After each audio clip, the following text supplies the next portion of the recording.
আপনারা কি দেবের ফ্যান? আপনার প্রিয় সুপারস্টারের সম্বন্ধে জানতে চান? তাহলে ভিডিওটি সম্পূর্ণ দেখুন। কাল দেবের খাদান মুভির টিজার এসছে এবং দর্শক মনে সেটি তুমুল সাড়া ফেলেছে। আপনারা যারা খাদান মুভিটির টিজার দেখেছেন তাদের কেমন লেগেছে অবশ্যই কমেন্ট করে জানান।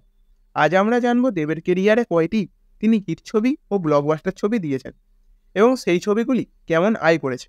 তো ভিডিওটি শুরু করা যাক। দেবের প্রথম সিনেমা। দেবের প্রথম সিনেমার নাম হলো অগ্নিশপথ। মুভিটি এসেছিল 2006 সালে এবং মুভিটি 50 লক্ষ টাকা আয় করে এবং মুভিটি ফ্লপ হয়। দেবের দ্বিতীয় সিনেমা আসে 2007 সালে। মুভির নাম ছিল আই লাভ ইউ। মুভিটি 4 কোটি টাকা আয় করে এবং মুভি ব্লকবাস্টার হয়। দেবের 3 নম্বর সিনেমা আসে 2008 সালে। মুভিটির নাম ছিল প্রেমের কাহিনী এবং মুভিটি 4 করোড় বিজনেস করেছিল এবং মুভিটি হিট হয়। দেবের চতুর্থ সিনেমা আসে মন মানে না। মুভিটি আয় করে 4 কোটি টাকা এবং মুভিটি সুপারহিট হয়। দেবের 5 নম্বর সিনেমা আসে 2009 সালে। মুভিটির নাম ছিল চ্যালেঞ্জ। মুভিটি 5 কোটি প্লাস আয় করে এবং মুভিটি ব্লকবাস্টার হয়। দেবের 6 নম্বর সিনেমা আছে পরাণ যায় চলিয়ারে।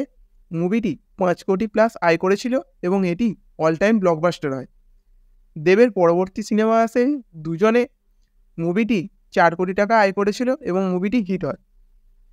দেবের পরবর্তী সিনেমা বলো না তুমি আমার। মুভিটি 3.5 কোটি টাকা আয় করে এবং মুভিটি হিট হয়। দেবের পরবর্তী ক্রিকেট নিয়ে সিনেমা। মুভিটির নাম ছিল লে ছক্কা। মুভিটি 4 কোটি টাকা আয় করে এবং মুভিটি হিট হয়। দেবের পরবর্তী সিনেমা আসে 2010 সালে। মুভিটির নাম ছিল দুই পৃথিবী, যেখানে জিৎ দেবকে একসাথে দেখা গিয়েছিল এবং মুভিটি আয় করে 5 থেকে 5.5 কোটি টাকা। মুভিটি সুপারহিট হয়েছিল। দেবের পরবর্তী সিনেমা আসে সেদিন দেখা হয়েছিল 2010 সালে। মুভিটি 5 করোড় প্লাস আয় করেছিল এবং মুভিটি সুপারহিট হয়। 2011 সালে দেবের মুভি আসে। মুভিটির নাম ছিল পাগলু। মুভিটি 10 কোটি টাকা আয় করেছিল এবং মুভি ব্লকবাস্টার হয়। 2011 সালে আসে রোমিও। মুভিটি 3.5 কোটি টাকা আয় করে এবং মুভিটি অ্যাভারেজ থাকে। 2012 সালে আসে খোকা বাবু। মুভিটি আয় করেছিল 5.5 কোটি টাকা এবং মুভিটি সুপারহিট হয়। 2012 সালে আসে পাগলু 2 এবং মুভিটি 4.5 কোটি টাকা আয় করে এবং মুভিটি অ্যাভারেজ হয়।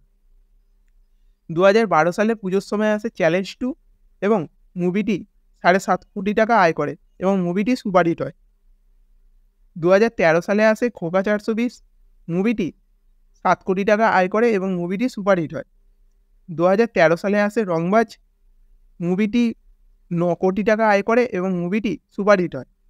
2013 সালের ডিসেম্বর মাসে আসে চাঁদের পাহাড়। মুভিটি 16.5 কোটি টাকা আয় করে এবং মুভিটি অল টাইম ব্লকবাস্টার হয়। 2014 সালে আসে বিন্দাস। মুভিটি আয় করে 4.5 কোটি টাকা এবং মুভিটি অ্যাভারেজ হয়। 2014 সালেই আসে বুনোহাস। মুভিটি 2.5 কোটি টাকা আয় করে এবং মুভিটি ফ্লপ হয়। 2014 সালে পুজোর সময় আসে যোদ্ধা। মুভিটি 5 কোটি টাকা আয় করে এবং মুভিটি ডিজাস্টার হয়। 2015 সালে আসে হিরোগিরি। মুভিটি 4.5 কোটি টাকা আয় করে এবং মুভিটি সেমি হিট হয়। 2015 সালে আসে শুধু তোমারই জন্য। মুভিটি 6 কোটি টাকা আয় করে এবং মুভিটি সুপারহিট হয়। 2015 সালে আসে আরসিনগর। মুভিটি 2 কোটি প্লাস আয় করে এবং মুভিটি অ্যাভারেজ হয়। 2016 সালে আসে কেলোর কীর্তি, যেটি 4.5 কোটি টাকা আয় করে এবং মুভিটি সেমি হিট হয়। 2016 সালে আসে লাভ এক্সপ্রেস। মুভিটি 4 কোটি টাকা আয় করে এবং মুভিটি অ্যাভারেজ হয়। 2016 সালে আসে জুলফিকার। মুভিটি 7.5 কোটি টাকা আয় করে এবং মুভিটি সুপারহিট হয়। 2017 সালে আসে চ্যাম্প। মুভিটি 4.5 কোটি টাকা আয় করে এবং মুভিটি হিট হয়। এরপর আসে অ্যামাজন অভিযান। মুভিটি অল টাইম ব্লকবাস্টার হয় এবং মুভিটি 30 থেকে 35 কোটি টাকা আয় করেছিল। 2017 সালেই আসে ককপিট। মুভিটি ফ্লপ হয়। 2018 সালে আসে কবির। মুভিটি অ্যাভারেজ হয়। এরপর আসে হইচই আনলিমিটেড। মুভিটি হিট হয়। 2019 সালে আসে কিডন্যাপ। মুভিটি হিট হয়।